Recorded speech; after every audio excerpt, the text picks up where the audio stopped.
अदिति के गर्भ से सूर्य देव के अवतार का वर्णन। ब्रह्म पुराण के 19वें अध्याय में मैं आपका स्वागत करती हूँ। पिछले अध्याय में हमने सूर्य की महिमा एवं उनके पूजन की विधि सुनी। ब्रह्मा जी कहते हैं, भगवान सूर्य सबके आत्मा, संपूर्ण लोकों के ईश्वर, देवताओं के भी देवता और प्रजापति हैं। वे ही तीनों लोकों की जड़ हैं, परम देवता हैं। अग्नि में विधि पूर्वक डाली हुई आहुति सूर्य के पास ही पहुंचती है। सूर्य से वृष्टि होती है, वृष्टि से अन्न पैदा होता है और अन्न से प्रजा जीवन निर्वाह करती है। क्षण, मुहूर्त, दिन, रात, पक्ष, मास, संवत्सर, ऋतु और युग, इनकी काल संख्या सूर्य के बिना नहीं हो सकती। काल का ज्ञान हुए बिना ना कोई नियम चल सकता है और ना अग्निहोत्र आदि भी हो सकते हैं। सूर्य के बिना ऋतुओं का विभाग भी नहीं होता। उसके बिना वृक्षों में फल और फूल कैसे लग सकते हैं, खेती कैसे पकती है और नाना प्रकार के अन्न कैसे उत्पन्न हो सकते हैं। उस दशा में स्वर्गलोक तथा भूलोक में जीवों के व्यवहार का भी लोप हो जाएगा।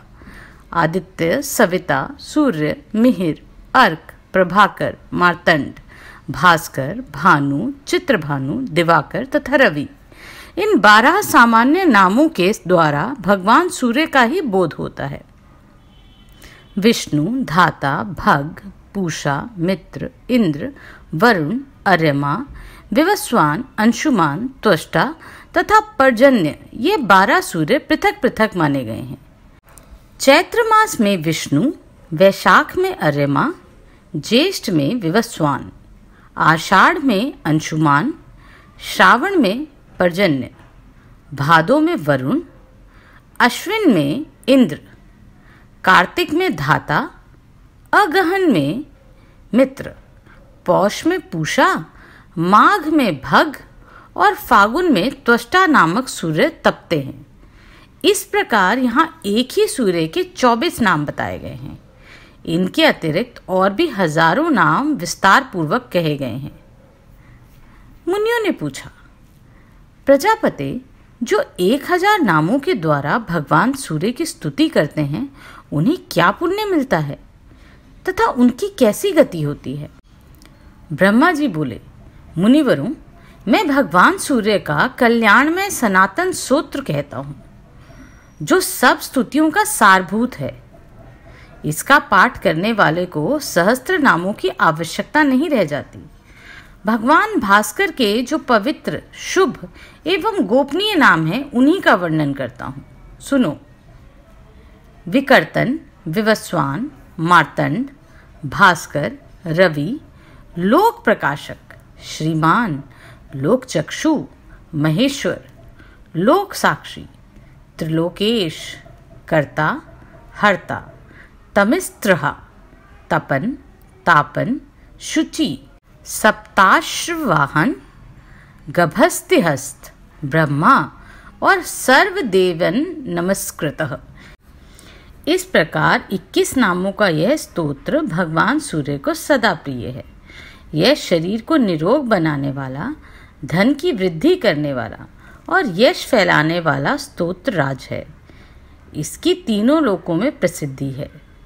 द्विजवरों, जो सूर्य के उदय और अस्तकाल में दोनों संध्याओं के समय इस स्तोत्र के द्वारा भगवान सूर्य की स्तुति करता है, वह सब पापों से मुक्त हो जाता है।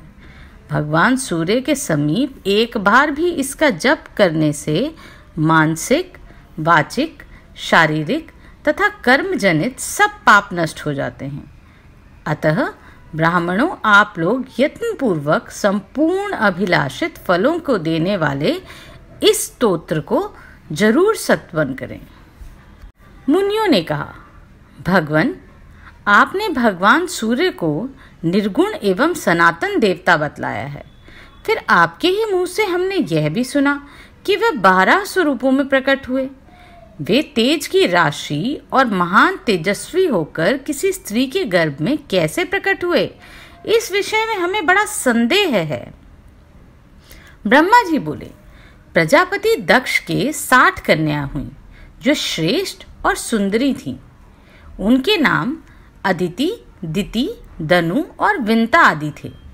उनमें से 13 कन्याओं का विवाह दक्ष ने कश्यप जी से किया था। अदिति ने तीनों लोकों के स्वामी देवताओं को जन्म दिया। दिति से दैत्य और दनु से बलाभिमानी भयंकर दानव उत्पन्न हुए। विंता आदि अन्य स्त्रियों ने भी स्थावर जगत में भूतों को जन्म दिया। इन दक्ष सुताओं के पुत्र, पौत्र और दौहित्र आदि के द्वारा यह संपूर्ण जगत व्याप्त हो गया। कश्यप के पुत्रों में देवता प्रधान हैं, वे सात्विक हैं। इनके अतिरिक्त दैत्य आदि राजस और तामस हैं। देवताओं को यज्ञ का भागी बनाया गया है, परंतु दैत्य और दानव उनसे शत्रुता रखते हैं, अतः वे मिलकर उन्हें कष्ट पहुंचाने लगे। माता अदिति ने देखा दैत्यों और दानवों ने मेरे पुत्रों को अपने स्थान से हटा दिया और सारी त्रिलोकों को नष्ट प्राय कर दिया। तब उन्होंने भगवान सूर्य की आराधना के लिए महान प्रयत्न किया। वे नियमित आहार करके कठोर नियम का पालन करती हुई एकाग्रचित हो आकाश में स्थित तेजो राशि भगवान भास्कर का स्तवन करने लगी। अदिति बोली, भगवान आप अत्यंत सूक्ष्म, परम पवित्र और अनुपम तेज धारण करते हैं। तेजस्वियों के ईश्वर, तेज के आधार तथा सनातन देवता हैं। आपको नमस्कार है।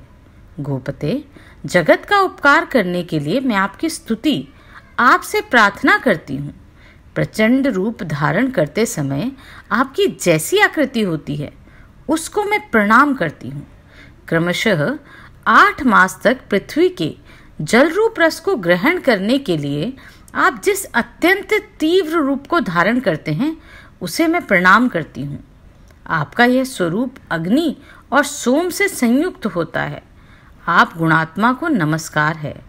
विभावसो, आपका जो रूप ऋक, यजुष और साम की एकता से त्रयी संज्ञक इस विश्व के रूप में तपता है, उसको मैं नमस्कार करती हूँ। सनातन, आपसे भी परे जो ओम नाम से प्रतिपादित स्थूल एवं सूक्ष्म रूप निर्मल स्वरूप है, उसको मेरा प्रणाम है। ब्रह्मा जी कहते हैं, इस प्रकार बहुत दिनों तक आराधना करने पर भगवान सूर्य ने दक्ष कन्या अदिति को अपने तेजोमय स्वरूप का प्रत्यक्ष दर्शन कराया। अदिति बोली, जगत के आदि कारण भगवान सूर्य आप मुझ पर प्रसन्न हो। गोपते, मैं आपको भली भांति देख नहीं पाती। दिवाकर, आप ऐसी कृपा करें जिससे मुझे आपके रूप का भली भांति दर्शन हो सके।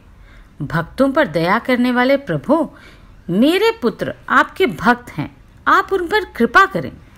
तब भगवान भास्कर ने अपने सामने पड़ी देवी को स्पष्ट दर्शन देकर कहा, देवी, आपकी जो इच्छा हो उसके अनुसार मुझसे कोई भी वर मांग ले। अदिति बोली, देव, आप प्रसन्न हो।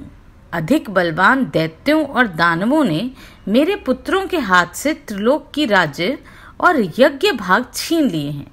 गोपते, उन्हीं के लिए आप मेरे ऊपर कृपा करें। अपने अंश से मेरे पुत्रों के भाई होकर आप उनके शत्रुओं का नाश करें। भगवान सूर्य ने कहा, देवी, मैं अपने 1000वें अंश से तुम्हारे गर्भ का बालक होकर प्रकट होऊंगा और तुम्हारे पुत्र के शत्रुओं का नाश करूंगा।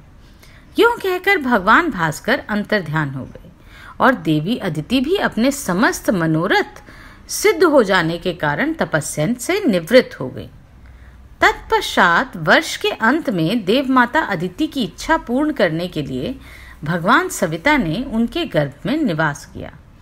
इस समय देवी अदिति यह सोचकर कि मैं पवित्रता पूर्वक ही इस दिव्य गर्भ को धारण करूंगी, एकाग्रचित होकर कृच्छ और चंद्रायण आदि व्रतों का पालन करने लगी। उनका ये कठोर नियम देखकर कश्यप जी ने कुछ कुपित होकर कहा, तू नित्य उपवास करके गर्भ के बच्चे को क्यों मारे डालती है? तब वे भी रुष्ट होकर बोली, देखिए, यह रहा गर्भ का बच्चा। मैंने इसे नहीं मारा, यही अपने शत्रुओं को मारने वाला है। यूं कहकर देवमाता ने उसी समय उस गर्भ का प्रसव किया। वह उदयकालीन सूर्य के समान तेजस्वी अंडाकार गर्भ सहसा प्रकाशित हो उठा। उसे देखकर कश्यप जी ने वैदिक वाणी के द्वारा आदरपूर्वक उसका सत्वन किया। स्तुति करने पर उस गर्भ से बालक प्रकट हो गया। उसके श्रीअंगों की आभा पद्म पत्र के समान श्याम थी।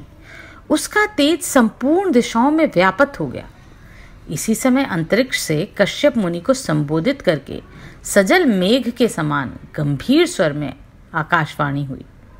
मुने, तुमने अदिति से कहा था, तव्या मारितम अंडम, तूने गर्भ के बच्चे को मार डाला, इसलिए तुम्हारा यह पुत्र मार्तंड के नाम से विख्यात होगा और यज्ञ भाग का अपहरण करने वाले अपने शत्रुभूत असुरों का संहार करेगा। यह आकाशवाणी सुनकर देवताओं को बड़ा हर्ष हुआ और दानव हतोत्साह हो गए। तत्पश्चात देवताओं सहित इंद्र ने दैत्यों को युद्ध के लिए ललकारा। दानवों ने भी आकर उनका सामना किया। उस समय देवताओं और असुरों में बड़ा भयानक युद्ध हुआ। उस युद्ध में भगवान मार्तंड ने दैत्यों की ओर देखा, अतः वे सभी महान असुर उनके तेज से जलकर भस्म हो गए। फिर तो देवताओं के हर्ष की सीमा नहीं रही। उन्होंने अदिति और मार्तंड का सत्वन किया। तदनंतर देवताओं को पूर्ववत अपने अपने अधिकार और यज्ञ भाग प्राप्त हो गए। भगवान मार्तंड भी अपने अधिकार का पालन करने लगे। ऊपर और नीचे सब ओर किरणें फैली होने से भगवान सूर्य कंदम्ब पुष्प की भांति शोभा पाते थे। वे आग में पकाए हुए गोले के सदृश दिखाई देते थे। उनका विग्रह अधिक स्पष्ट नहीं जान पड़ता था।